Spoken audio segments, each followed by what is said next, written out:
দর্শক আসসালামু আলাইকুম। গ্রাম অঞ্চলে আসলে আপনারা জানেন আমি সবসময় আপনাদেরকে গ্রামের ভিডিও দিয়ে থাকি। গ্রামের আসলে এই জন্যে আমি আমার আইডিতে লিখেছিলাম গ্রামের খবর। তো বেসিক্যালি দেখেন আসলে গ্রাম অঞ্চলে এই ধরনের মাছ আসলে বিক্রি হয় বসে।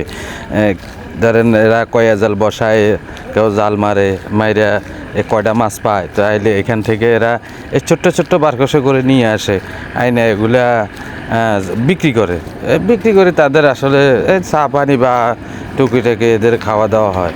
এই মাছগুলা 300 টাকা চাইতেছে দাম, 250 টাকা হলে এগুলো বিক্রি করবে কথা বলা হয়েছিল। আমি এই মুহূর্তে আপনাদেরকে জানিয়ে রাখতে চাই যে আমরা গ্রাম অঞ্চলে আসলে এই ধরনের আসলে জিনিসগুলো আপনাদেরকে দেখাইতে পারি, কেন গ্রাম ছাড়া এগুলো কোথাও আপনারা পাবেন না। গ্রামের আসলে যে সুবিধাগুলো আছে এই সুবিধাগুলো আসলে আমরা ভোগ করতেছি।